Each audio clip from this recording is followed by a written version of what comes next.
এই সংক্ষিপ্ত সময়ের মধ্যে একজন পবিত্র মানুষকে নিয়ে কথা বলবো ইনশাআল্লাহ তাআলা।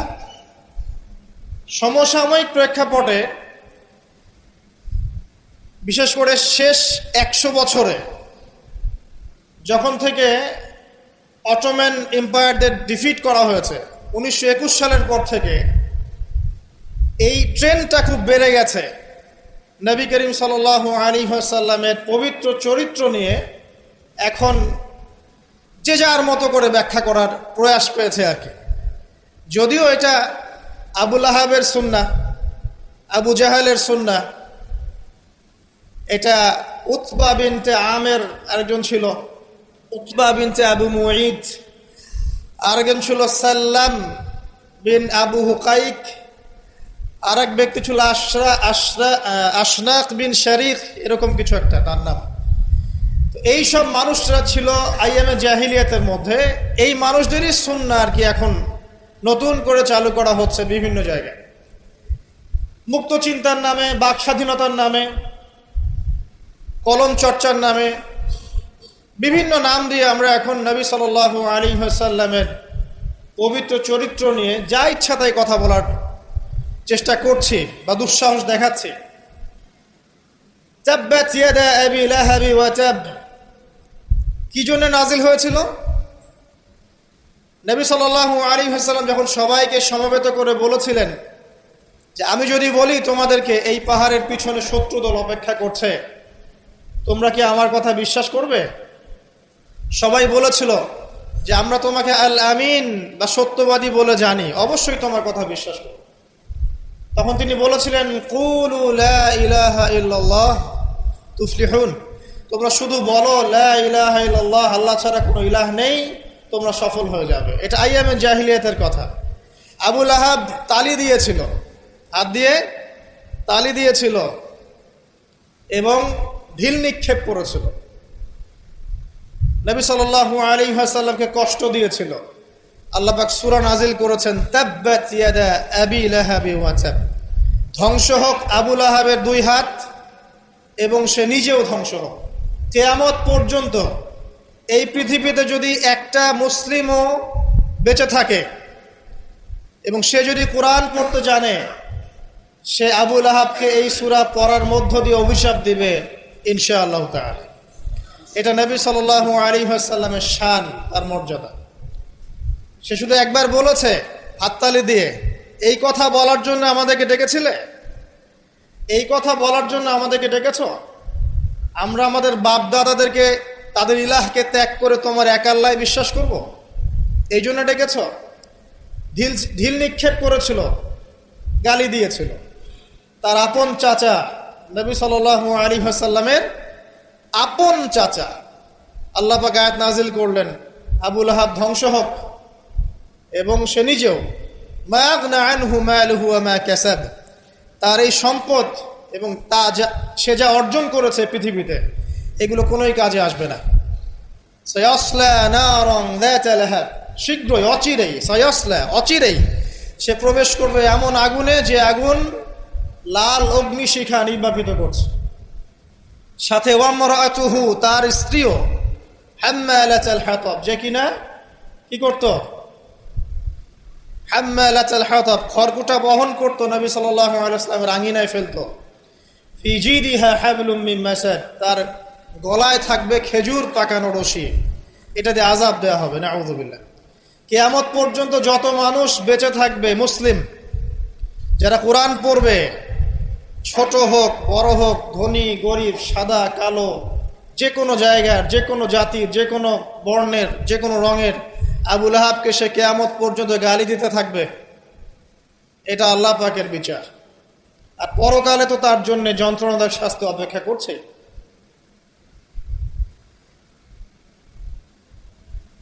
আরেকজন ব্যক্তি ছিল যার নাম উতাইবা, এ আবু লাহাবেরই ছেলে।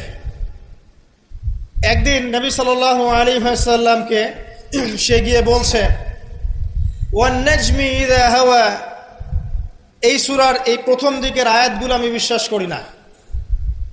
এক পর্যায়ে নবী সাল্লাল্লাহু আলাইহি ওয়াসাল্লামের সাথে বাকবিতণ্ডা করতে লাগলো।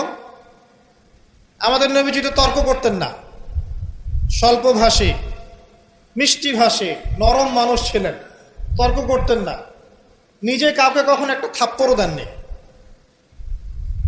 এমন মানুষ ছিলেন। তো সেই মানুষটাকে সে মুখে থুতু নিক্ষেপ করেছিল, তবে এই থুতুটা তার মুখ পর্যন্ত পৌঁছে নাই, আল্লাহ পাক পৌঁছাতে দেননি। আরো আরো কষ্ট দেওয়ার জন্য তার জামা টানা হেঁচড়া করছিল। আর রাহিকুল মাখতুম বইয়ের মধ্যেই আছে, পড়ে দেখবেন, আল্লামা সফিউর রহমান মোবারকপুরি রাহিমাহুল্লাহ রচিত আর রাহিকুল মাখতুম, যেটা 1187টা বা 85টা বইয়ের মধ্যে ফার্স্ট প্রাইজ পেয়েছে, প্রথম স্থান অধিকার করেছে এই বই, এখানেই লেখা আছে।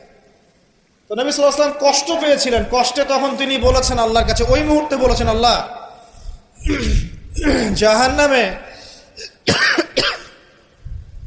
জাহান্নামে তোমার যে কুকুরগুলো আছে, জাহান্নামে কুকুর আছে আযাব দেওয়ার জন্য, এগুলোর মধ্যে একটা এর পিছনে আল্লাহ তুমি লেলিয়ে দিও।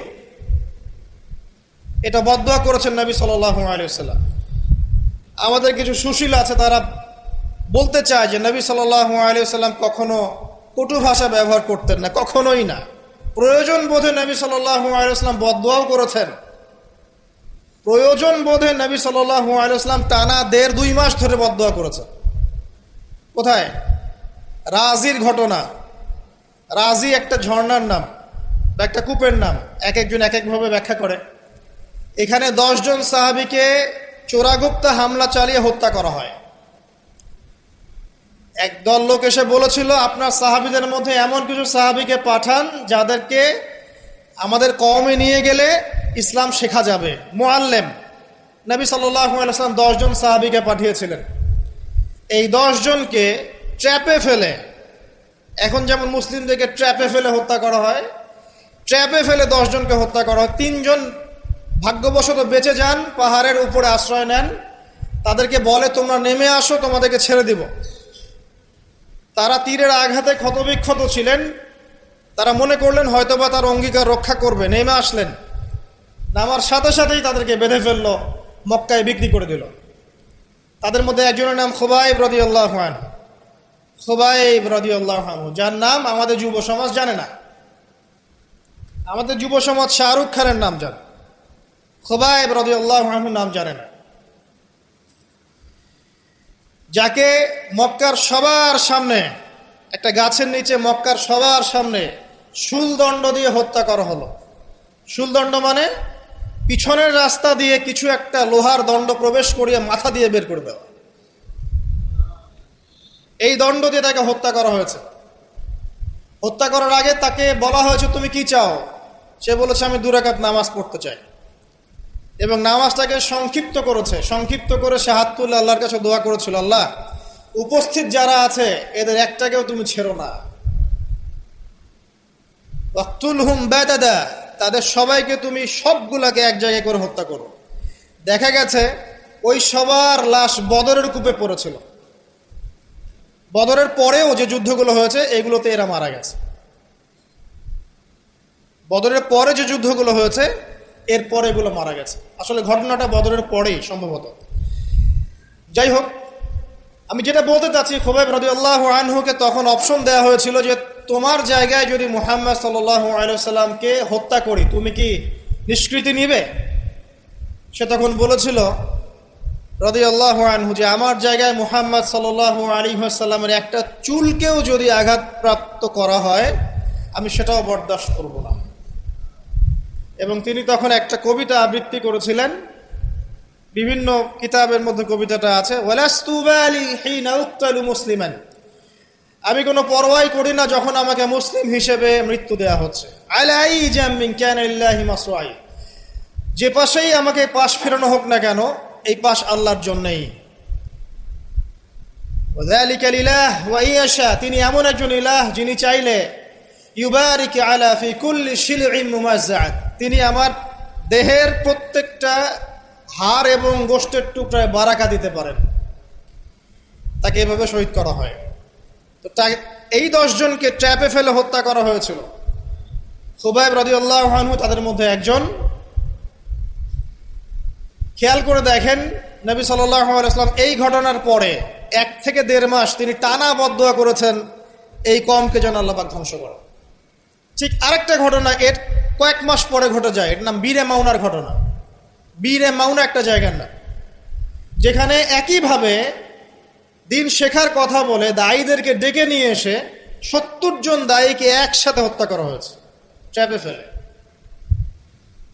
এই জিনিসগুলো হিস্ট্রির কথা মনে করিয়ে দেয় আমাদেরকে। ইসলামের ইতিহাস পড়ে দেখেন, মঙ্গলরা, ওইদিকে রোমকরা, বাইজেন্টাইনরা বিভিন্ন সময় মুসলিমদেরকে ভেবে ট্র্যাপে ফেলে হত্যা করেছে। মসজিদে ঢুকিয়ে চারদিক থেকে মসজিদকে পুড়িয়ে দিয়েছে, আগুন দিয়ে দিয়েছে। এরকম অনেক ঘটনা ঘটেছে ইতিহাসে। আব্বাসীয় খেলাফতের সময় মঙ্গলরা যখন আক্রমণ করেছিল, মাত্র 40 দিনের ব্যবধানে 10 থেকে 20 লক্ষ মানুষকে হত্যা করেছে, সবাই মুসলিম। একটা কথা মনে পড়ে যায় ঘটনাটা বলতে গেলেই, ওই সময় আব্বাসীয় খেলাফতের যে আমির ছিলেন বা খলিফা ছিলেন, তারা মোটামুটি দুনিয়া পূজারী হয়ে গিয়েছিলেন আর কি। দুনিয়ার যে মোহ তাদের মধ্যে ঢুকে গিয়েছিল। ধন সম্পদ জমা করে করে এক একজন স্তূপ করেছিল আর কি। তো মঙ্গল যে কমান্ডার ছিল, যে হত্যা করেছে, সে আব্বাসীয় খলিফাকে তখন হেসড়ে নিয়ে এসে বলছে, কি চাও? সে বলছে, আমি পিপাসার্ত, পানি চাই। ওকে কারাগারে নিয়ে গিয়ে ওর মুখটা দুজন মিলে খুলে, দুজন দুদিক থেকে ধরে সোনার কয়েন ঢালা হয়েছে গলার মধ্যে। ও যে খাও, এগুলো পান করো। ওই মঙ্গল কমান্ডার, যে মঙ্গল, ওই যে হালাকু খার নাম শুনেছেন, চেঙ্গিস খা হালাক, ওদের বংশধর, সে বলছিল যে এই যে ধন সম্পদগুলো তোমরা জমা করেছিলে, মুসলিমদেরকে বলছে, মুসলিম খলিফাকে, এই ধন সম্পদগুলো তোমরা যে জমা করেছিলে, এইগুলো যদি নিজেরা জমা না করে তোমাদের জনগণের কল্যাণে ব্যয় করতে, তারা আজকে তোমার পক্ষে যুদ্ধ করতো। এখন এগুলো খাও, পানি নাই। মঙ্গল কমান্ডারের কাছে শিক্ষণীয় বিষয় আছে না? যেটা বলছিলাম, নবী সাল্লাল্লাহু আলাইহি ওয়াসাল্লাম ক্ষেত্র বিশেষে বদদোয়া করেছেন। এই ব্যক্তির সম্পর্কে বদদোয়া করেছিলেন যে আল্লাহ আমাকে কষ্ট দিয়েছে, আমার মুখে থুতু নিক্ষেপ করতে চেয়েছে, আমার পোশাক ছিঁড়ে ফেলেছে, আল্লাহ তুমি তোমার জাহান্নামের কুকুরের মধ্যে একটা কুকুরকে দিয়ে খাইয়ে দিবে। এই ব্যক্তি সিরিয়ায় গিয়েছিল ব্যবসা করতে, হঠাৎ করে রাত্রেবেলা দেখে চারপাশে বাঘ। আর এগুলো কোনো গাল গল্প নয়, হঠাৎ করে বাঘ চারপাশে। সে বলছে আমি মারা যাব। তার সঙ্গী সাথীরা বলছে যে আমরা তো এখানে আছি, কোনো সমস্যা নেই, আমরা তো কিছু দেখতে পাচ্ছি না। সে বলছে না, আমি যা দেখতে পাচ্ছি তোমরা দেখতে পাচ্ছ না। রাতের অন্ধকারে ঠিকই একটা বাঘ এসে তার গলা গর্দান ছিঁড়ে নিয়ে চলে গেছে। ওই যে বদদোয়া নবী সাল্লাল্লাহু আলাইহি ওয়াসাল্লামের, এই যে ফল। আরেকদিন নবী সাল্লাল্লাহু আলাইহি ওয়াসাল্লাম নামাজ পড়ছেন কাবার হাতিমে, সেজদা দিয়েছেন। উকবা বিন আবি মুঈত, একজন কাফের, ও যে উটের, বড় উটের ঘটনা জানেন না, উটের নাড়ি ভুড়ি নিয়ে এসে তার গর্দানে গলায় চাপিয়ে দিল, আর পা দিয়ে নবী সাল্লাল্লাহু আলাইহি ওয়াসাল্লামের গালটাকে ঠেসা দিয়েছিল, যাতে প্রায় তার চোখ বের হয়ে আসতেছে এমন একটা অবস্থা। যদি কাউকে এভাবে চাপ দেওয়া হয় খুব জোরে, চোখটা লাল হয়ে যাবে না? এইভাবে স্পষ্ট লেখা আছে সিরাতের গ্রন্থগুলোতে। নবী সাল্লাল্লাহু আলাইহি ওয়াসাল্লামকে এই অবস্থা থেকে উদ্ধার করলেন তার মেয়ে ফাতিমা রাদিয়াল্লাহু আনহা।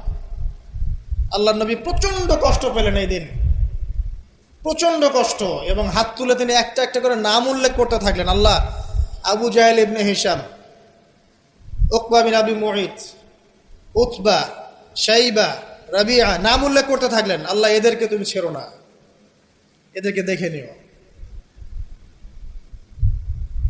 নবীজি একবার যখন আল্লাহর সামনে বলবেন কিয়ামতের মাঠে, আল্লাহ আমার উম্মত, আল্লাহ আমার উম্মত, আল্লাহ পাক এক দোয়াতেই নবী সাল্লাল্লাহু আলাইহি ওয়াসাল্লামকে বলবেন, তোমার উম্মতের মধ্যে যার অন্তরে সরিষা পরিমাণ ঈমান আছে ওকে বের করে নিয়ে আসো। সেই মানুষ যদি বদদোয়া করে নাম ধরে, তাদের কি অবস্থা হবে এবার চিন্তা করেন। সেই মানুষের শান, তার মর্যাদা, তার চরিত্র নিয়ে কেউ যদি কথা বলে, কটূক্তি করে, তার অবস্থা পরকালে কি হবে চিন্তা করেন। দুনিয়াতে হয়তো কিছু হবে না, হয়তো পার পেয়ে যাবে। এই দুনিয়াটা চূড়ান্ত ফলাফলের জায়গা নয়।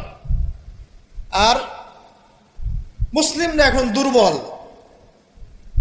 তাদের আল্লাহর কাছে দোয়া করা ছাড়া এখন কোনো অপশনও নাই। দোয়ার অনেক অনেক ক্ষমতা আছে, নবী সাল্লাল্লাহু আলাইহি ওয়াসাল্লাম দোয়া করলেন, এই 10 জন ব্যক্তির লাশ বদরের প্রান্তরে পাওয়া গেছে। আবু জেহেল দেখবেন বদরের নিহত হয়েছে, উতবা, শাইবা সবগুলা বদরের কূপে। এবং কূপে যখন তাদেরকে ফেলা হয়েছে, নবী সাল্লাল্লাহু আলাইহি ওয়াসাল্লাম কূপের পাশ দিয়ে যাওয়ার সময় বলছিলেন, তোমরা কি তোমাদের জাযা পেয়ে গেছো? তখন সাহাবীরা বলছেন, ইয়া রাসূলুল্লাহ, তারা তো মাইয়িত, তারা তো শুনতে পাচ্ছে না, আপনি কার সাথে কথা বলছেন? নবীজি বললেন, অবশ্যই তারা আমার কথা শুনছে। এখন আরেকজন ব্যক্তি ছিল যে নবী সাল্লাল্লাহু আলাইহি ওয়াসাল্লামকে নিয়ে এই কবিতা, গল্প, নৃত্য, মেয়েদেরকে নাচাতো, এসব তৈরি করতো, মক্কা ছড়াতো। তার নাম আশনাক বিন শারিক। একটু বৃদ্ধ লোক ছিল, বুদ্ধিজীবী টাইপের আর কি, খুব পণ্ডিত। তো এই কাজ করতে থাকতো।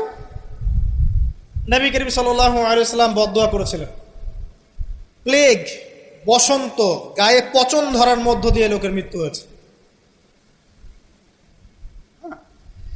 আরো আছে, বলতে গেলে অনেক সময় চলে যাবে, আপনাদের খুতবার সময় খুব শর্ট। আমি অন্য টপিকে যেতে যাচ্ছি আর কি। আমি বলতে যাচ্ছি, এই আইয়ামে জাহেলিয়াত থেকে এটা চলে আসছে। নবী করিম সাল্লাল্লাহু আলাইহি ওয়াসাল্লামকে জীবিত অবস্থায় এই 23 বছরে মোট 16 বার হত্যা করার চেষ্টা করা হয়েছে। কতবার? এবং তাকে এই 23 বছরের নববী জীবনে প্রায় 15টা গালি খেতে হয়েছে। সাহের, জাদুকর, কাযযাব, মহামিথ্যাবাদী, ফারিকুল জামাত বিভক্তকারী, ঐক্য বিনষ্টকারী, অনেক কথা শুনতে হয়েছে, 15টার মতো। কাবা ঘরে যখন তিনি তাওয়াফ করছেন মক্কা বিজয়ের পর, তখনও তাকে চোরাগোপ্তা হামলা চালিয়ে হত্যা করার চেষ্টা করা হয়েছে। তিনি বসে আছেন, তার সামনে তরবারি নিয়ে গেছে। আল্লাহ ওহির মাধ্যমে জানিয়ে দিয়েছেন, তিনি বলেছেন, তরবারি কি জন্য এনেছো? আমাকে হত্যা করার জন্য। সাথে সাথে সে মুসলিম হয়েছে। ইহুদিরা ডেকেছে, এই যে বনু নাজির গোত্র, যাদের ঘটনা সূরা হাশরের মধ্যে বর্ণিত আছে। সূরা হাশরের পিছনে দেখবেন বনু নাজিরের ঘটনা আছে। বনু নাজির এরা ডেকেছে নবী সাল্লাল্লাহু আলাইহি ওয়াসাল্লামকে, চুক্তি নিয়ে আমরা কথা বলবো, আমরা শান্তি নিয়ে কথা বলবো, এই জন্য ডেকেছে। নবী করিম সাল্লাল্লাহু আলাইহি ওয়াসাল্লাম আবু বকর ওমর রাদিয়াল্লাহু আনহুকে নিয়ে গিয়েছেন, দেয়ালের পাশে বসেছেন, উপর থেকে পাথর ফেলে হত্যা করার চেষ্টা করা হয়েছে। আল্লাহ পাক জানিয়ে দিয়েছেন, তিনি সেখান থেকে চলে গেছেন। প্রায় 16 বার, আমার ছোট্ট গবেষণা, সিরাতের বইগুলো পড়ে দেখেন, প্রায় 16 বার তাকে হত্যা করার চেষ্টা করা হয়েছে। তাকে জীবিত অবস্থায় প্রায় 15টা গালি খেতে হয়েছে। কিন্তু প্রত্যেকটা বিষয়ের রিফ্লেকশন একই রকম ছিল না। মাক্কি জীবনে নবী সাল্লাল্লাহু আলাইহি ওয়াসাল্লাম প্রচন্ড সবর এবং ধৈর্যের পরিচয় দিয়েছে। দোয়া করেছেন, বদদোয়া করেছেন, হেদায়েতের দোয়া করেছেন। কিন্তু মাদানী জীবনে যখন নবী করিম সাল্লাল্লাহু আলাইহি ওয়াসাল্লাম যখন একটা স্টেটের প্রধান, রাষ্ট্রপ্রধান, তার কাছে ইকোনমিক পাওয়ার, পলিটিক্যাল পাওয়ার, সামরিক পাওয়ার সবকিছু আছে, একটা সুপার পাওয়ারের মতো, ঠিক তখন তিনি এই অপবাদগুলো সহ্য করেন নাই। একজন ব্যক্তির নাম কাব বিন আশরাফ, নবী করিম সাল্লাল্লাহু আলাইহি ওয়াসাল্লাম সাহাবীদেরকে বলেছেন, ওকে মেরে চলে আসো। সাহাবীগণ এই মিশনটা বাস্তবায়ন করেছেন। পরে আরেকজন ছিলেন সাল্লাম বিল হুকাইক, এ আর এক ইহুদি নেতা। নবীজি একদিন বলেন, আমাকে কষ্ট দিয়েছে, কে আছো আমার মনে শান্তি দিতে পারো? 3 জন সাহাবী চলে গেলেন। খায়বারের দুর্গের মধ্যে ঢুকেই তার কেসাস করা হয়েছে। সবসময় রিফ্লেকশন একই রকম ছিল না। মক্কা বিজয়ের পরে, মক্কা বিজয়ের দিন তিনি সবাইকে ক্ষমা করে দিয়েছেন আমভাবে, শুধু কয়েক শ্রেণীর মানুষ বাদ দিয়ে, যার মধ্যে এক শ্রেণী হচ্ছে যারা নবী করিম সাল্লাল্লাহু আলাইহি ওয়াসাল্লামকে সারা জীবন বিভিন্নভাবে কথা, গান, লেখা, নর্তকী বিভিন্নভাবে তাকে কষ্ট দিত। ইবনু খাতাল নামে একজন ব্যক্তি ছিল, সে কাবা ঘরের গেলাফ ধরে ঝুলেছিল। ওই অবস্থায় আলী রাদিয়াল্লাহু আনহু তাকে হত্যা করেছে। আমি আপনাদেরকে বলছি না যে এটা সলিউশন, আমি এটা বলছি না আপনাদেরকে। আমি আপনাদেরকে বলতে চাচ্ছি, জীবিত অবস্থাতেই নবী সাল্লাল্লাহু আলাইহি ওয়াসাল্লামকে প্রায় 15টা গালি খেতে হয়েছে, তাকে 16 বার হত্যা করার চেষ্টা করা হয়েছে। কিন্তু সবসময় তার রিফ্লেকশন একই রকম ছিল না, প্রতিক্রিয়া একই রকম ছিল না। যখন মাক্কি যুগ, মুসলিমদের অবস্থা দুর্বল, মুসলিমদের হাতে কোনো রকম ক্ষমতা নেই, আলাদা রাষ্ট্র নেই, কোনো ইকোনমিক বেস নাই, আমরা সেখানে অনেকটাই দুর্বল, বেশ দুর্বল, বরং সেখান থেকে হিজরত করে চলে যেতে হয়েছে মদিনায়, তাই নয় কি?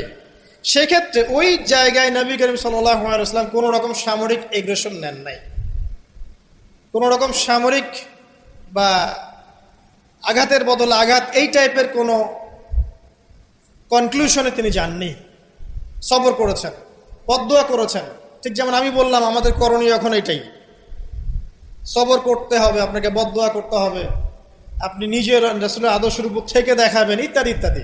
এখন আপনার সেই ক্ষমতা নাই, সিম্পল। এখন আপনি এরকম কোনো ইনিশিয়েটিভ নিতে যাবেন না।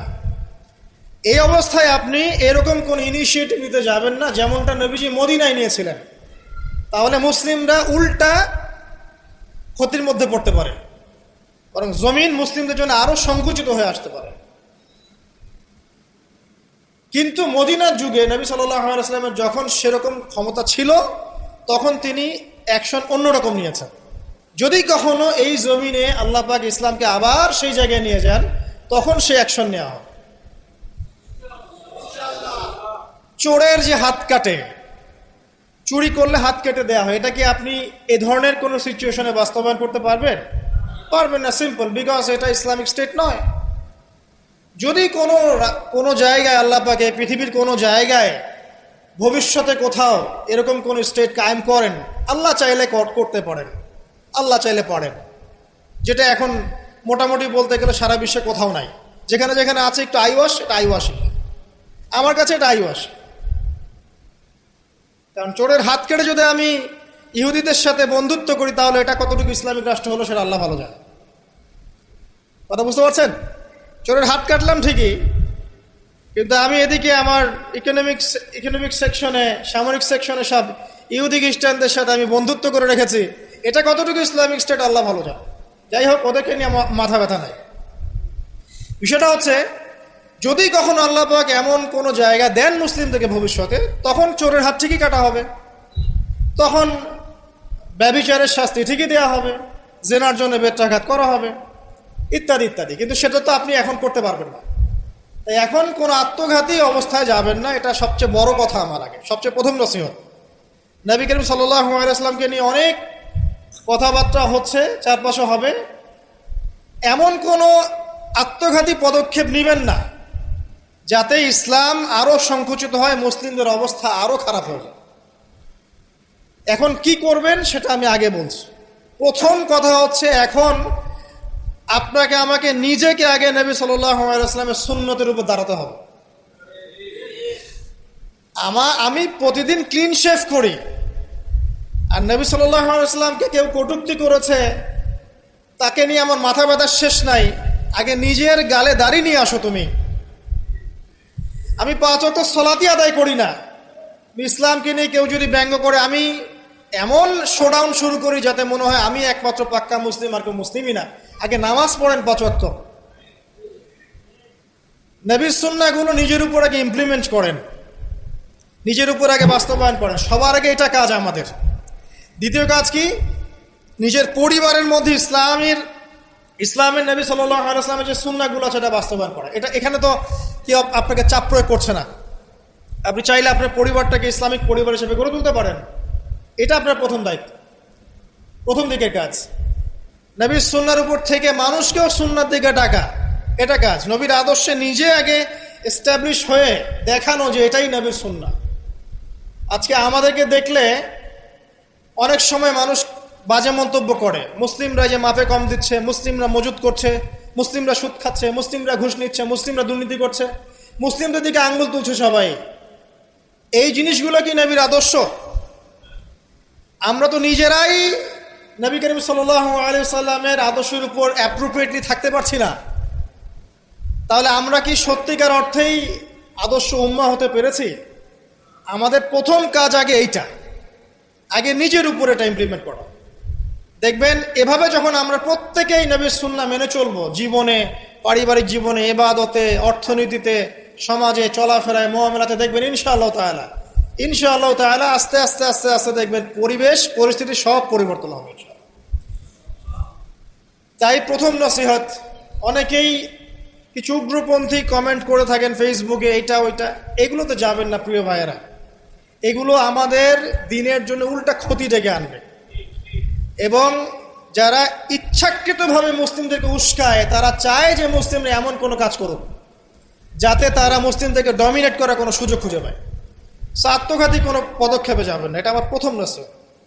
এবার আসেন, আমরা কয়েকটা পয়েন্টে দেখাবো নবী সাল্লাল্লাহু আলাইহি ওয়াসাল্লাম আসলে কেমন চরিত্রের মানুষ ছিলেন, কি করেছেন, এবং দিন শেষে তিনি কি পেয়েছেন, আমাদেরকে কি দিয়ে গেছেন, এবং আমাদের বেসিক্যালি তার জীবনী নিয়ে কি কি কাজ করা দরকার। আমি জাস্ট এতটুকু কথা বলে আজকে খুব শেষ করব।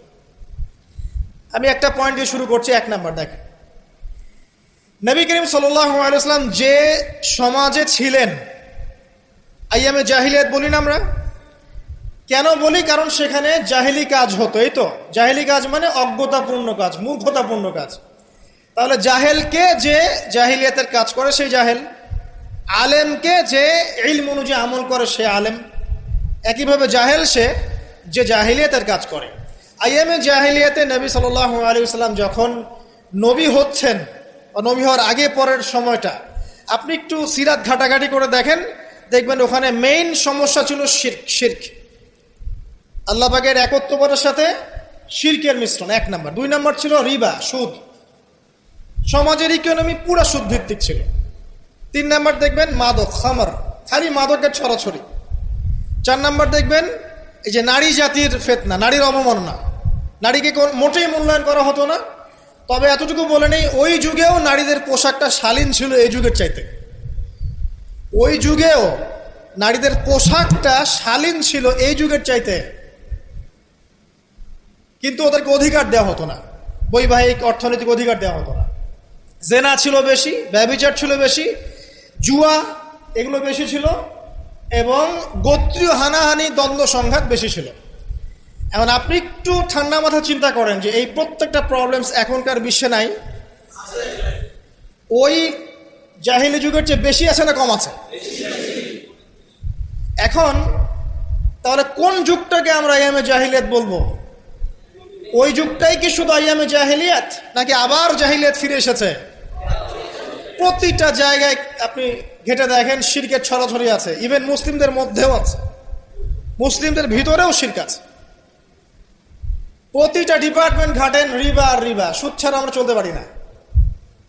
সুদ খাবো আর বলবো যে নবীকে গালি যারা দিয়েছে ওদেরকে হত্যা করো, এই কথা বলছি আমরা, তাই না? নিজে আবার সুদখোর। তুমি নিজেই তো আল্লাহ এবং তার রাসূলের সাথে যুদ্ধ করছো। আল্লাহ পাক কি বলেছেন? যে ব্যক্তি সুদ ছাড়ছে না সে কার সাথে যুদ্ধ করছে? আল্লাহ এবং তার রাসূলের সাথে যুদ্ধ করছে। তাহলে কোন মুখ নিয়ে আমি কথা বলতে পারি যখন আমি নিজেই রিবা খাই? পরিবর্তনটা কোথায় দরকার ভাই? নিজেদের আগে না? আচ্ছা, এখন দেখেন সারা ওয়ার্ল্ড রিবা কেন্দ্রে। আমি এটা নিয়ে এখন ব্যাখ্যা করতে যাচ্ছি না। এরপরে মাদক, আপনারাই ভালো জানেন যে প্রত্যেকটা যুব সমাজের এই যে সেক্টর, স্কুল লেভেলের বাচ্চারা পর্যন্ত এখন ভয়াবহ সব মাদক সেবন করছে। এগুলো নামও শুনিনি আমরা কখনো। মাদকদ্রব্য নিয়ন্ত্রণ অধিদপ্তর তাদের যত কাজ করছে, ক্লান্ত হয়ে যাচ্ছে, তাও মাদক থামাতে পারছে না। প্রশাসনের লোকজন মাদকের পিছনে রেড দিতে দিতে, মিশন চালাতে চালাতে ক্লান্ত হয়ে যাচ্ছে। একটাকে ডিফেন্ড করছে, আরেকটা নতুন মাদক আসছে। দেখবেন এগুলো কি পরিকল্পিত না? একটা যুব সমাজকে ধ্বংস করার জন্য। তো দেখেন ওই জাহিলিয়াত এখন নাই। নারীর যে ফিতনা, অবমাননা, এটা কি আগের চেয়ে বেড়েছে না কমেছে? এই সংক্ষিপ্ত সময় আমি ব্যাখ্যা করতে যাচ্ছি না, আপনারা ভালো জানেন বেড়েছে না কমেছে। মেয়েদের পোশাক, এখন মেয়েদের পোশাক আছে না ছেলেদের পোশাক? পোশাক পরেও মেয়েরা নগ্ন থাকছে না? ফ্যামিনিস্ট রেভলিউশনের কারণে মেয়েরা ছেলেদের জায়গা নিয়ে নিয়েছে না? সমাজে জেনা বেড়েছে, পরকীয়া বেড়েছে, ধর্ষণ বেড়েছে। এর বিপক্ষে পশ্চিমারা কোনো সমাধান দিতে পেরেছে?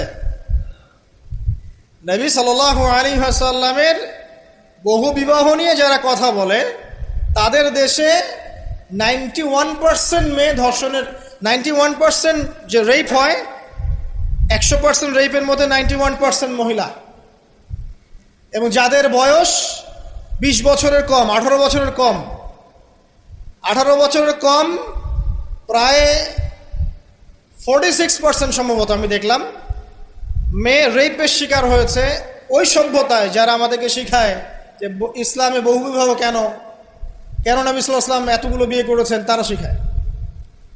বাদ দেন, ওইদিকে আমি যাচ্ছি না। মূল কথা বলছি যে এই জাহেলিয়াতের সমাজটাকে নবী সাল্লাল্লাহু আলাইহি ওয়াসাল্লাম পরিবর্তন করেছিলেন কিনা? কত বছরের মধ্যে? মাত্র 23।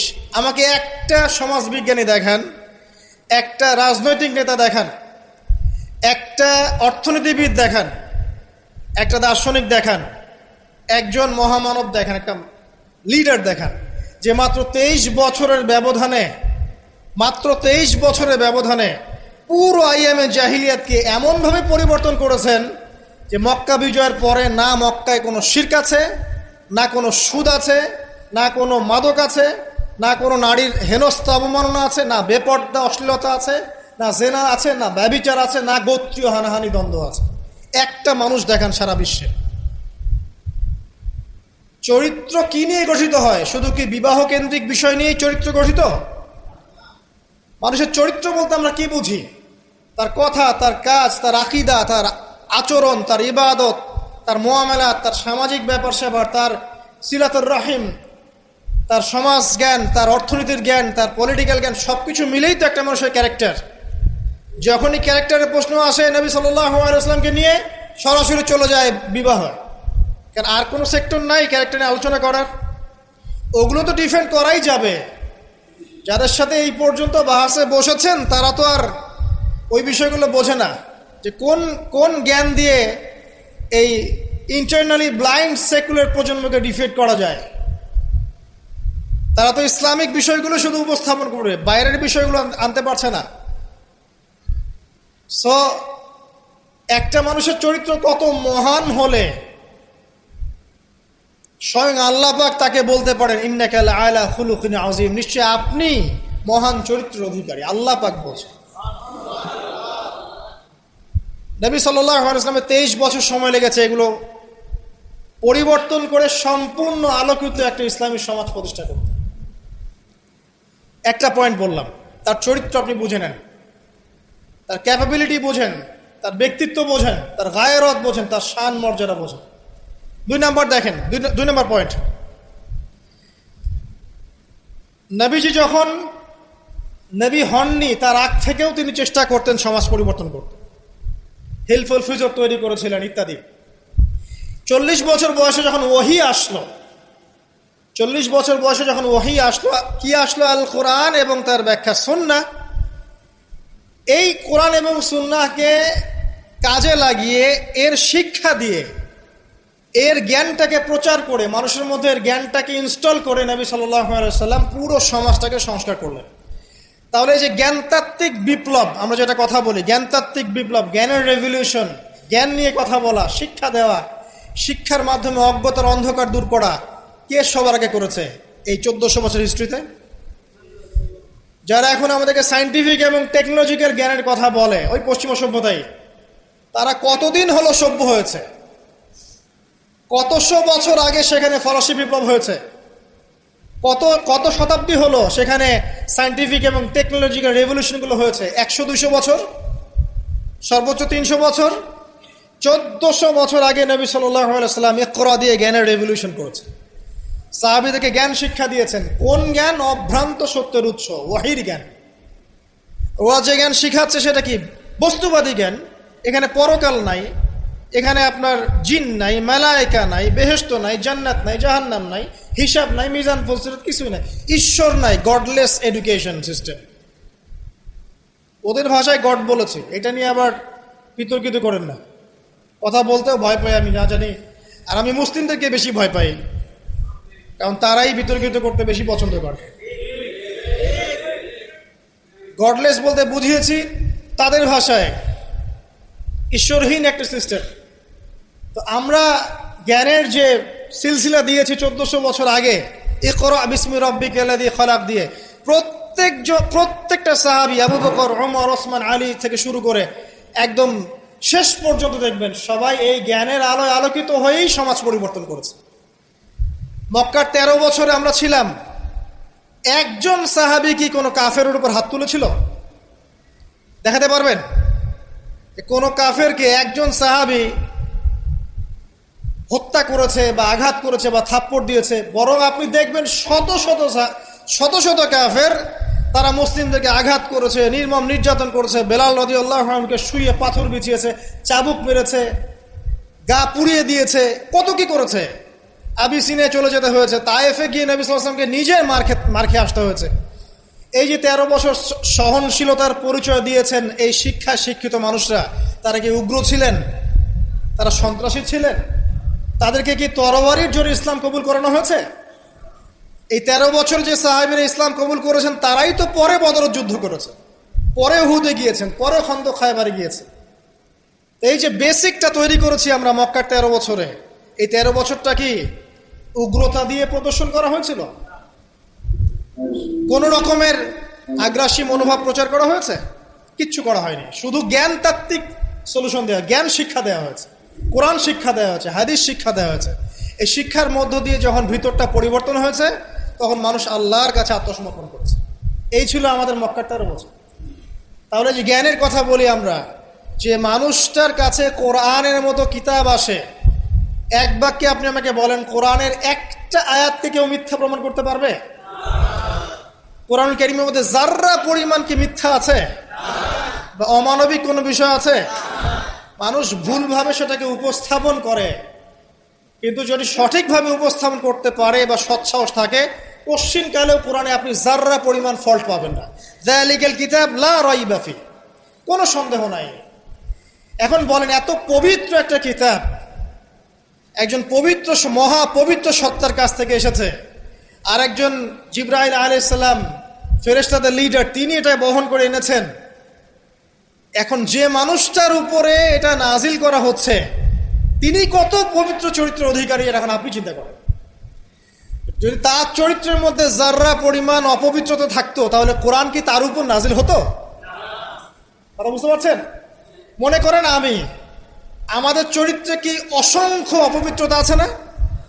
আমার উপরে কি আল্লাহর নূর, আল্লাহর এই যে কিতাব ওহী, এগুলো অবতীর্ণ হওয়ার সুযোগ আছে কোনো?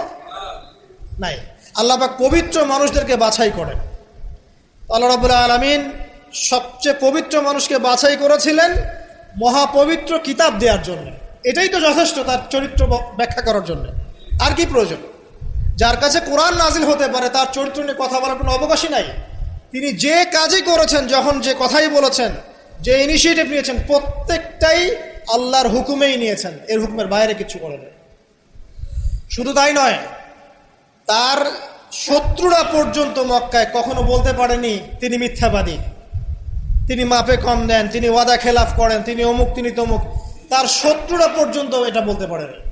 বরং তার শত্রুরা বলেছিল এভাবে যে তোমাকে আমরা অবিশ্বাস করি না, বরং তুমি যে কোরআনের কথা বলছো এটাকে আমরা অস্বীকার করছি।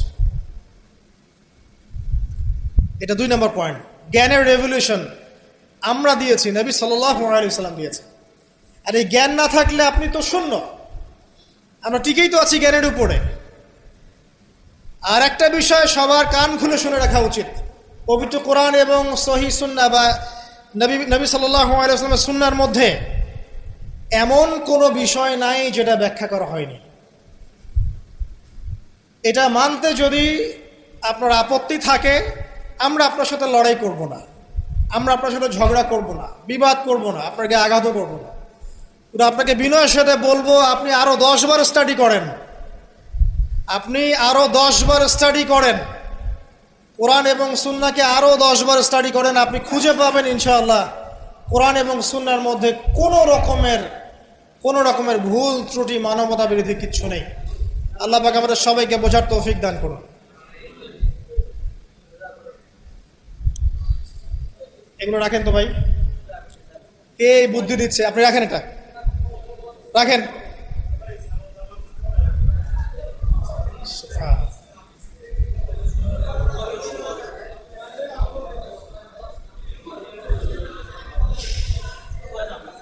কয়টা পয়েন্ট বলেছি ভাই? শেষ করছি, সময় কম। তৃতীয় পয়েন্ট শোনেন, তৃতীয় পয়েন্টটা শোনেন। নবী করিম সাল্লাল্লাহু আলাইহি ওয়াসাল্লাম শুধু এমন মানুষ ছিলেন না যিনি শুধু কোরআন শোনার কথাগুলো নিজেই বলে ক্ষান্ত হয়েছেন, নিজের উপর আমল করেন নাই। এমন মানুষ তিনি ছিলেন না। প্রত্যেকটা আয়াত এবং হাদিস যখন এসেছে তার কাছে, তিনি নিজে আগে সেটার উপর আমল করে দেখিয়েছেন। দেখেন, একজন মানুষ দিন প্রচার করছেন, একজন মানুষ যিনি পরিবার চালানোর জন্য রুজি রোজগারের চেষ্টা করছেন, একজন মানুষ তিনি পিতার দায়িত্ব পালন করছেন, একজন মানুষ তিনি স্বামীর দায়িত্ব পালন করছেন। নবী সাল্লাল্লাহু আলাইহি ওয়াসাল্লামের স্ত্রীরা কি তার প্রতি অসন্তুষ্ট ছিল?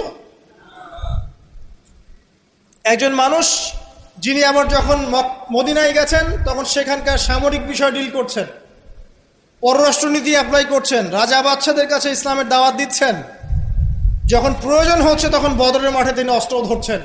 একজন মানুষ যে এতগুলো কাজ করছেন, এই ভার্সেটাইল ক্যারেক্টার পাওয়া যাবে একটা মানুষ দেখান মহাবিশ্বে। একটা মানুষকে দেখান যার কাছে এই চরিত্রের সবগুলো দিক আছে, যিনি একজন আদর্শ পিতা, আদর্শ নেতা, আদর্শ অর্থনীতিবিদ, আদর্শ ফিলোসফার, আদর্শ পলিটিশিয়ান, আদর্শ লিডার, কমান্ডার। একটা মানুষ দেখান যার মধ্যে এই সব গুণাবলীর সংমিশ্রণ আছে। তারপরেও কি ব্যাখ্যা করতে হবে যে এই মানুষের চরিত্র আল্লাহ পাক কর্তৃক সার্টিফাইড, এই মানুষ আল্লাহর কর্তৃক মনোনীত একজন বান্দা? আর তো কিছু প্রয়োজন নাই। আবার নিজের উপর আমল দেখেন, এত কিছুর পরেও নিজে রাত জেগে তাহাজ্জুদ পড়ছেন, পা ফুলিয়ে ফেলছেন, সবচেয়ে বেশি জিকির করছেন, সবচেয়ে বেশি তেলাওয়াত করছেন, সবচেয়ে বেশি রোজা রাখছেন, সবচেয়ে বেশি নামাজ পড়ছেন। শুধু কথা বলেই ক্ষান্ত থাকছেন না, নিজেও আমল করছেন এবং সবচেয়ে সেরাটা করছেন। এমন একজন মানুষকে খুঁজে দেখান যে শুধু বড় বড় কথা নিজে বলেই না, বরং আমল করেও দেখায়। বহু অর্থনীতিবিদ আছে, দেখবেন অনেক বড় বড় কথা বলবে, নিজেই সুদখোর। বহু দেখবেন পলিটিশিয়ান আছে, বড় বড় কথা বলবে, নিজেই করাপ্টেড, দুর্নীতিবাজ। বহু দেখবেন সোশ্যাল নেতা আছে, অনেক বড় বড় সামাজিক রেভলিউশনের কথা বলে। আপনি দেখবেন এই নবী সাল্লাল্লাহু আলাইহি ওয়াসাল্লামের এই সোনালী সমাজকে সে মূল্যায়ন করছে না।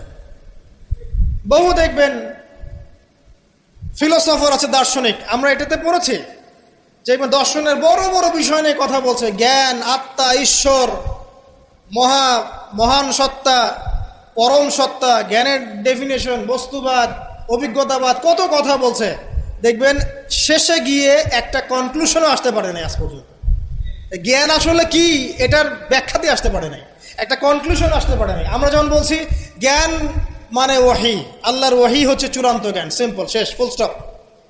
আল্লাহর ওয়াহি হচ্ছে চূড়ান্ত জ্ঞানের উৎস, আল্লাহর ওয়াহি হচ্ছে চূড়ান্ত জ্ঞানের উৎস, ফুল স্টপ। এটা আমাদের কমপ্লিমেন্ট, আমাদের আকীদা, মানহাজ। আর তাদেরকে দেখবেন জ্ঞান মানে বুদ্ধি, জ্ঞান মানে অভিজ্ঞতা, জ্ঞান মানে সমন্বয় ইত্যাদি বলতে বলতে মুখের ফেনা উঠে যাচ্ছে, কোনো কনক্লুশন আসতে পারছে না কেউ। নবী সাল্লাল্লাহু আলাইহি ওয়াসাল্লাম এমন একজন মানুষ ছিলেন যিনি সবকিছু শুধু আলোচনা করেই, ব্যাখ্যা করেই আর মানুষকে দাওয়াত দিয়ে ক্ষান্ত ছিলেন না, বরং তিনি কাজ করে দেখিয়েছেন। অ্যাজ এ ফিলোসফার তিনি সফল, অ্যাজ এ পলিটিশিয়ান সফল, অ্যাজ এ সামরিক লিডার তিনি সফল, একজন কূটনীতিবিদ তিনি সফল, সমাজবিজ্ঞানী তিনি সফল, অ্যাজ এ ফাদার তিনি সফল, অ্যাজ এ হাজব্যান্ড তিনি সফল। কি চাচ্ছেন? একজন মানুষের মধ্যে এত কোয়ালিটি থাকার পরেও তার চরিত্র নিয়ে কথা বলছেন। ওই যে বিয়ে, আয়েশা রাদিয়াল্লাহু আনহাকে কেন বিয়ে করলেন এত কম বয়সে? আপনি কি জানেন রবীন্দ্রনাথ ঠাকুরের বাবা কত বছর বয়সে বিয়ে করেছেন? আপনি কি জানেন রবীন্দ্রনাথ ঠাকুর নিজে কত বছর বয়সে বিয়ে করেছেন? এবং যাকে বিয়ে করেছেন তার বয়স কত ছিল? সে তো আপনাদের ট্যাগর। তিনি বিয়ে করেছেন 17 বছর বয়সে বা 18 বছর বয়সে, এবং তার স্ত্রীর বয়স ছিল 11 বছর। ওই এটা নিয়ে তো কোনো কথা বলেন না কখনো। সুবহানাল্লাহ, এটা বলতে গেলেও সময় চলে যাবে। তাওরাত, ইহুদিরা কথা বলে এখন এগুলো নিয়ে। তালমুদ, ওদের একটা কিতাব আছে তালমুদ, ওখানে এমনও লেখা আছে যে 9 বছরের নিচে মেয়েকে বিয়ে করাটা পুণ্যের কাজ। নেন, ইহুদি ওল্ড টেস্টামেন্টেও আছে এটা। মনুসংহতি একটা কিতাব আছে, বই, কিতাব বলা ঠিক হবে না। সেখানেও এসেছে মেয়ের যখন বয়সন্ধিকালে আসবে, ঋতুস্রাব হচ্ছে, তাকে বিয়ে দিতে হবে। আমরা রামায়ণ পড়েছি, একটু জিজ্ঞাসা করবেন ওদেরকে বিনয়ের সাথে, আচ্ছা আমাকে কাইন্ডলি বলেন, রাম আর সীতার যখন বিয়ে হয়েছে সীতার বয়স কত ছিল? যদি সে অনেস্ট হয়ে থাকে তাকে অ্যান্সার করতে বলে। কত বছর বলেন? কত বছর? 7 বছর। নেন এবার।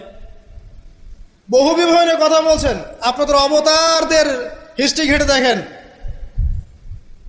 কতটা করে বিয়ে করেছে। কি বুঝাতে যাচ্ছেন? মানে একটা মানুষের চরিত্র ব্যাখ্যা করার জন্য একটা অপশন, সেটা হলো মেয়ে, নারী, ওইটা দিয়ে টান দিলেই মানে চরিত্র কালার করা যায়।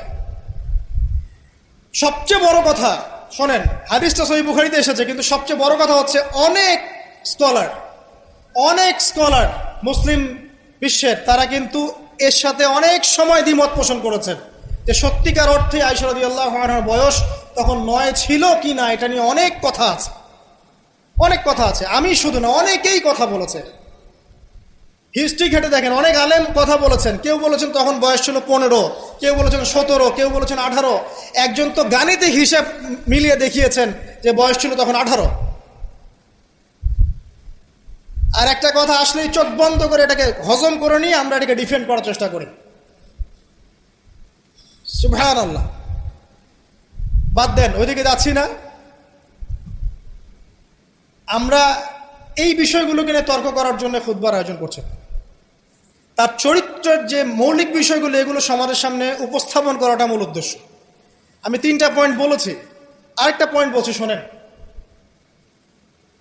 নবী করিম সাল্লাল্লাহু আলাইহি ওয়াসাল্লাম এই যে 23 বছরের জীবনীটা কথা বলেছি, প্রথম 3 বছর গোপনে দাওয়াত দিয়েছেন, এরপর প্রকাশ্যে দাওয়াত দিয়েছেন, ধৈর্যশীল ছিলেন, সবর করেছেন, মার খেয়েছেন, নিজের মাতৃভূমি ছেড়ে চলে গেছেন, সেখানে তাকে আল্লাহ পাক ক্ষমতা দিয়েছেন। আমি আপনাকে তার স্যাক্রিফাইসগুলো দেখাচ্ছি, একটু স্যাক্রিফাইসগুলো দেখেন। তিনি কি ভালো ঘরের সন্তান ছিলেন না? তার কি টাকা পয়সার অভাব ছিল?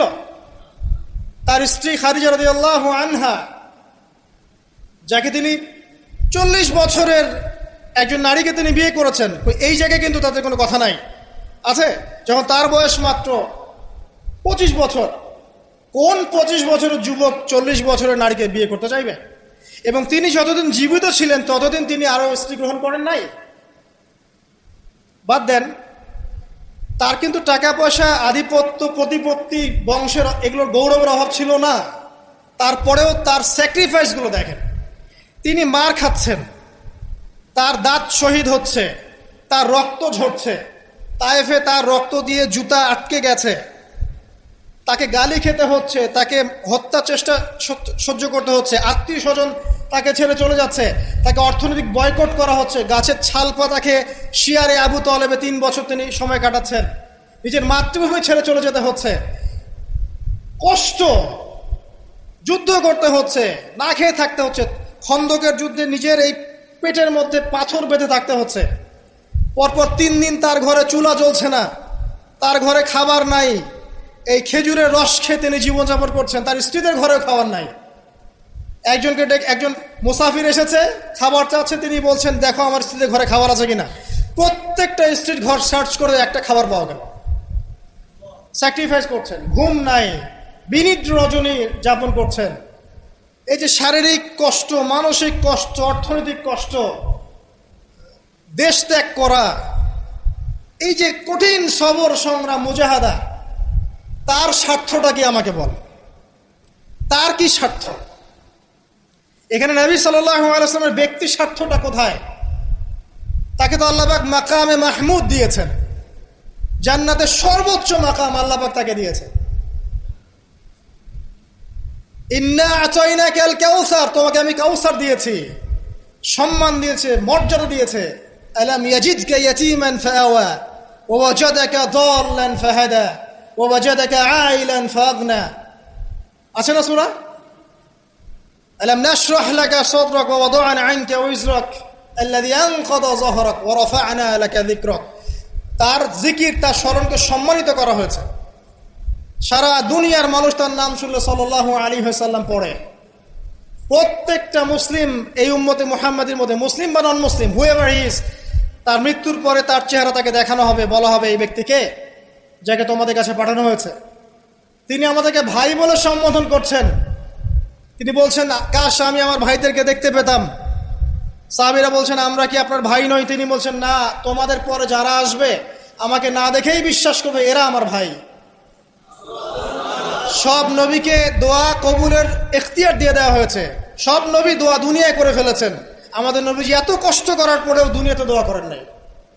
তিনি পরকালে দোয়াটা জমা রেখেছেন, সেটা শাফাআত, আমাদের সবার জন্য শাফাআত করবেন তিনি ইনশাআল্লাহ। এই শাফাআতে সমস্ত কবিরা গুনাহগার ব্যক্তি জান্নাতে যাবে। আমাকে বলেন, সব নবী যখন ইয়া নাফসি করবে, স্বয়ং নবীরা পর্যন্ত, এই নবীর মধ্যে আদম আছেন, নূহ আছেন, মূসা ঈসার মতো নবী আছেন আলাইহিমুস সালাম, ইব্রাহিম আলাইহিস সালামও আছেন, আবুল আম্বিয়া ওয়াল মুরসালিন। তখন তিনি বলবেন, ইয়া উম্মতি ইয়া উম্মতি, এখন আমাকে বলেন তার স্বার্থ কোথায়? তিনি যে এত হিউজ একটা স্ট্রাগল করলেন সারাটা জীবন ধরে। আমি আপনাকে তার স্ট্রাগলের সর্বশেষ নমুনাটা বলছি। একদম মৃত্যু শয্যায় যখন তার মৌতের যন্ত্রণা উঠে যায়, তিনি বলছেন মৃত্যুর যন্ত্রণা প্রচণ্ড, তিনি এই কথা বলছেন আর চেহারাটা মুছছেন পানি দিয়ে। তখন ফাতিমা রাদিয়াল্লাহু আনহা এসে বলছেন, আমার বাবার কষ্ট, আমার বাবার কষ্ট। আর ফাতিমা রাদিয়াল্লাহু আনহাকে তিনি কানে কানে একটা কথা বললেন। ফাতিমা রাদিয়াল্লাহু আনহা হাসতে শুরু করলেন। তখন আয়েশা রাদিয়াল্লাহু আনহা পরে জিজ্ঞাসা করেছিলেন যে, কি বলেছে তোমাকে তোমার বাবা? তিনি বলেছিলেন যে, আমাকে আমার বাবা বলেছে যে এই যন্ত্রণা তার ইন্তেকাল হবে। তখন আমি কাঁদতে শুরু করলাম। তারপরে আমাকে তিনি বললেন, আমার পরিবারের মধ্যে তুমি সবার আগে আমার সাথে দেখা করবে জান্নাতে। তখন আমি হাসতে শুরু করলাম। এই জায়গায় একটা ঘটনা ছিল, সেটা হলো যখন তিনি প্রচন্ড কষ্ট করছেন মৃত্যুর যন্ত্রণায়, ফাতিমা রাদিয়াল্লাহু আনহা তিনি বলছেন, আমার বাবার কষ্ট। নবী সাল্লাল্লাহু আলাইহি ওয়াসাল্লাম বলছেন, শোনো ফাতিমা, লিসেন, এই স্টেটমেন্টটা খুব ভালো করে শোনেন এবং মন থেকে উপলব্ধি করার চেষ্টা করেন। তিনি বলছেন, হে ফাতিমা, আজকের পর থেকে তোমার বাবার কোনো কষ্ট থাকবে না। আমার কথা বুঝতে পারছেন না? আজকের পর থেকে তোমার বাবার কোনো কষ্ট থাকবে না, মানে আজকে তিনি জান্নাতুল ফিরদাউসে চলে যাবেন। এই যে 23 বছর তিনি ছিলেন নবী হিসেবে, প্রতিটা দিন রাত তাকে দিনের জন্য কষ্ট করতে হয়েছে। শারীরিক কষ্ট, মানসিক কষ্ট, খাদ্যের কষ্ট, বাসস্থান। আচ্ছা, আমরা তো অনেক কথা বলি অনেক নেতাদেরকে নিয়ে, অনেক দার্শনিক, বিজ্ঞানী, সমাজবিজ্ঞানী, ফিলোসফার, বুদ্ধিজীবী ইত্যাদি। আমাদের যা আছে আমরা একটু মিলাই। নবী সাল্লাল্লাহু আলাইহি ওয়াসাল্লামের কি ছিল? এই মহান নেতা যিনি সারা জীবন কষ্ট করলেন, শেষে ফাতিমা রাদিয়াল্লাহু আনহাকে বলছেন, আজকের পর কোনো কষ্ট থাকবে না, আজকেই শেষ, সব কষ্ট আজকেই শেষ হয়ে যাবে। এই ব্যক্তির কি বাড়ি ছিল ডুপ্লেক্স? এই ব্যক্তির কতটুকু জমি ছিল? এই ব্যক্তি কতটুকু খাবার খেয়েছে প্রত্যেক দিন? এই ব্যক্তির কয়টা আলিশান জামা ছিল আমার মতো আপনার মতো? এই ব্যক্তির কত ব্যাংক ব্যালেন্স ছিল? এই ব্যক্তির কি ছিল দুনিয়াতে? দুনিয়ার জীবন চলার জন্য তার ঘরে কি ছিল? আসলে আমাদের প্রত্যেকের ঘরে যা আছে, নবী সাল্লাল্লাহু আলাইহি ওয়াসাল্লামের চেয়ে বেশি সম্পত্তি আছে। এই হিউজ স্ট্রাগল তিনি করলেন কার জন্য, মানে কাদের জন্য? তিনি পেলেনটা কি? এক কথায় উত্তর হচ্ছে, এই কষ্ট তিনি করেছেন উম্মতে মুহাম্মাদির জন্য। আফসোস, দুর্ভাগ্য যে আজকে উম্মতে মুহাম্মাদির মধ্যে এক শ্রেণীর মানুষ তার চরিত্র নিয়ে কথা বলে, দুঃসাহস করে, লজ্জায় তাদের মাথা হেড হয়ে যায় না। লজ্জা থাকতে হয় মানুষের মধ্যে। তো ধরেন কেউ একজন আপনার প্রতি ইহসান করেছে, অনেক উপকার করেছে আপনার, আপনি যদি তাকে নিয়ে ভালো মন্দ কথা বলা শুরু করেন, বুঝতে হবে আপনার নির্লজ্জ প্রকৃতির মানুষ, আপনি লজ্জাই নেই আপনার। আপনি একজন মানুষের কাছে ইহসান গুজার, সে আমার জন্য কত পরিশ্রম করেছে, আপনার তো তার পা ধুয়ে দেওয়া উচিত। সাহাবা একরাম রাদিয়াল্লাহু আনহুম এই কাজটাই করতেন এবং তারা আল্লাহ এবং তার রাসূলকে আপন মনে করতেন। কোনোদিন তার কাছে গিয়ে কোনো হাত যে পেতেছে কখনো ফিরে আসে নাই খালি হাতে। কোনোদিন কেউ দান চেয়েছে তিনি ফিরিয়ে দেননি। একদিন নামাজে দাঁড়িয়েছেন, ইকামত হওয়ার পরেও আবার বাসা চলে গিয়েছে। সাহাবীরা অবাক, কি ব্যাপার? একটু পর ফিরে আসলেন, বললেন আমার কাছে কিছু দিনার ছিল, এগুলো সদাকা করে দিয়ে তারপরে নামাজে দাঁড়ালো। সবসময় সত্য বলেছেন, সত্যের উপর থেকেছেন, এতিমদের খোঁজ নিয়েছেন, বিধবাদের পাশে ছিলেন, উম্মাকে ঐক্যবদ্ধ করেছেন, মানুষের মাঝে ভেদাভেদ দূর করেছেন, এক ওয়ান উম্মাহ ন্যাশন গঠন করেছেন, সুদ দূর করেছেন, মাদক দূর করেছেন, শিরক দূর করেছেন, আল্লাহ ভোলা মানুষকে আল্লাহকে চিনিয়েছেন, পরকালকে চিনিয়েছেন, মানুষকে জান্নাতের পথ দেখিয়েছেন। কি করেন নাই? আপনি আমাকে একটা সেক্টর দেখান যেটা মানুষ করার বাকি থাকে, যেটা তিনি করেন নাই, একটা সেক্টর দেখান। তারপরে এই মহান মানুষের সম্পর্কে আমরা বাজে ধারণা লালন করছি, আজে বাজে কথা বলছি। দেখুন, এখন মুসলিমদের হয়তো কিছু করার নাই, বদদোয়া তারা করবে, এবং এই বদদোয়ায় নিঃসন্দেহে ইফেক্টেড হবে তারা যারা নবী সাল্লাল্লাহু আলাইহি ওয়াসাল্লামের সাথে শত্রুতা করছেন, কোনো সন্দেহ নাই। কিন্তু এমন একটা সময় আসবে, দেখবেন আজকে থেকে 100, 200, 500 বছর, কত বছর আমরা জানি না, যে এই পৃথিবীর বুকে নবী সাল্লাল্লাহু আলাইহি ওয়াসাল্লামকে নিয়ে একটা বাজে মন্তব্য করার মানুষ অবশিষ্ট থাকবে না ইনশাআল্লাহ। এটা আসবেই। কবে? ননসেন্স প্রশ্ন, আমি জানি না, কিন্তু আল্লাহ এবং তার রাসূল কোরআন হাদিসে বলেছেন আসবেই। ওটা না আসা পর্যন্ত কিয়ামত হবে না ইনশাআল্লাহ। আমি আর খুতবা লম্বা করছি না, আর অনেক কথা হয়তো বলতে পারতাম, আমাদের হাতে টাইম কম, শুধু এখানে একটা পয়েন্ট বলে শেষ করে দেব। প্রিয় ভাইয়েরা এবং বোনেরা যারা খুতবা শুনবেন, আমাদের নিজেদের কিছু কাজ আছে। আমি আমভাবে সমস্ত মুসলিমদেরকে অনুরোধ করব, ইনক্লুডিং মি, আমাকে অলসো। সর্বপ্রথম আমাদের কাজ হচ্ছে নবী সাল্লাল্লাহু আলাইহি ওয়াসাল্লামের সুন্নাহগুলোর উপর আমল করা। সবার আগে আমাদের কাজ হচ্ছে নবী সাল্লাল্লাহু আলাইহি ওয়াসাল্লামের পবিত্র জীবনী মুখস্থ করে ফেলা।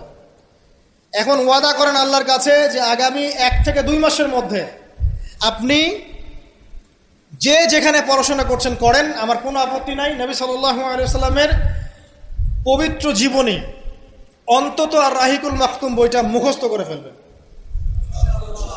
আপনি নিজে কতটুকু জানেন নবী সম্পর্কে, এটা বড় টেস্ট। আমাদের নিজেদেরকে আগে জানতে হবে নবী সম্পর্কে, আমরা জানি কতটুকু। আমি হয়তো অনেক একটু এগ্রেসিভলি কথাগুলো বললাম, কিন্তু এটা দুঃখের সাথে বলছি যে আমাদের যুব সমাজ নবী সাল্লাল্লাহু আলাইহি ওয়াসাল্লামকে চিনে না, তারা জানে না তার নাম কি, তার বংশ কি, তার শৈশব কেমন করে কেটেছে, তার স্ত্রী কতজন, তাদের নাম কি, তিনি মক্কায় কখন কি করেছেন, মদিনায় কি করেছেন, কখন হিজরত করেছেন, তার হাদিসগুলো কি কি। তার 100টা হাদিস তারা কখনো পড়ে দেখে নাই, 10টা হাদিস তারা আরবি সহ বলতে পারে না, তার উপর নাজিলকৃত আল কোরআন পড়ে দেখছে না, পড়া শিখছেও না। দেখেন, এরকম ধ্বজভঙ্গ উম্মাহ দিয়ে কখনো ইসলামের রেভলিউশন সম্ভব না। যত বড় বড় কথা বলেন না কেন, যতদিন যাবে জমিন আরো সংকীর্ণ হতে থাকে। যতক্ষণ পর্যন্ত না আমরা আমাদের অবস্থা পরিবর্তন করব, ততক্ষণ পর্যন্ত আমাদের অবস্থার উন্নতি আল্লাহ পাক দিবেন না। ইন্নাল্লাহা লা ইউগাইয়িরু বিকাওমিন হাত্তা ইউগাইয়িরু মা বিআনফুসিহিম। আল্লাহ পাক কোন কওমের অবস্থা ততক্ষণ পরিবর্তন করেন না যতক্ষণ তারা নিজেরা তাদের অবস্থা পরিবর্তনের চেষ্টা না করে। অতএব প্রথম কাজ আমাদেরকে আমাদের নবী সম্পর্কে জানতে হবে। আপনার প্রতিবাদের ভাষা হবে জ্ঞানের মধ্য দিয়ে। আমি নবী সাল্লাল্লাহু আলাইহি ওয়াসাল্লাম সম্পর্কে জানবো, তার হাদিসগুলো মুখস্থ করব, তার সুন্নাহ মাফিক চলবো, চলে দেখাবো, এটাই আমার প্রতিবাদ। কথা কি বুঝতে পারছেন? এটাই হবে আমার প্রতিবাদ, যে আমি নবী সম্পর্কে জানবো, তার সিরাত ছোটস্থ মুখস্থ করে ফেলবো, নবীজির জীবনী সম্পর্কে জানবো, তার সম্পর্কে যে বাজে কথাগুলো বলা হয় এগুলোর কাউন্টার জবাব দেওয়ার জ্ঞান আমার থাকবে। আমি তার হাদিসের উপর আমল করব, মানুষকে দাওয়া দিব, এটাই হবে আমার প্রতিবাদ। প্রতিবাদের অনেক ভাষা থাকে, শুধু উচ্চবাচ্য করলেই প্রতিবাদ হয় না। নিজেদেরকে আগে আমাদেরকে তার আদর্শের উপর এস্টাবলিশ হতে হবে, তখন গিয়ে ওই আয়াতের উপর আমল হবে। লাকাদ কানা লাকুম ফি রাসূলিল্লাহি উসওয়াতুল হাসানাহ। এবং এই উসওয়াতুল হাসানাহ আমরা জীবনের সব ক্ষেত্রে বাস্তবায়নের চেষ্টা করবো ইনশাআল্লাহ আযজা ওয়া জাল। প্রিয় ভাইরা, রাসূলের সিরাত পড়ুন, সিরাত মুখস্থ করুন, নবী সাল্লাল্লাহু আলাইহি ওয়াসাল্লামের হাদিসগুলো মুখস্থ করুন, পড়ুন। কোরআন অবশ্যই পড়া শিখুন, কোরআনের দাওয়াত মানুষকে দিন। উগ্র পন্থায় যাবেন না, একই সাথে শৈথিল্যতাবাদীও হবেন না, মধ্যম পন্থায় থাকেন, ইসলামের দিকে মানুষকে ডাকতে থাকেন। রাতারাতি কোনো ফলাফল পাওয়া যায় না, আস্তে আস্তে আস্তে আস্তে দেখবেন ফলাফল আসবে। নিজেদের সন্তানদেরকে কোরআন শেখান, হাদিস শেখান, নবীর আদর্শ শেখান, মসজিদ মাদ্রাসাগুলো গড়ে তোলেন, আবাদ করেন, সিলেবাসে পরিবর্তন আনেন, আধুনিকতা নিয়ে আসেন। যে জ্ঞান অর্জন করলে তারা দুনিয়া আখিরাত দুটি অর্জন করতে পারবে, এই জ্ঞানে তাদেরকে শিক্ষিত করেন। এবং ইলমের সাথে, প্রজ্ঞার সাথে, নূর বসিরার সাথে, মাউইজাতিল হাসানা, এগুলো দিয়ে আপনি ইসলামের দুশমনদের মোকাবেলা করেন। আল্লাহ পাক আমাদের সবাইকে নবী সাল্লাল্লাহু আলাইহি ওয়াসাল্লামের আদর্শে আদর্শবান হওয়ার তৌফিক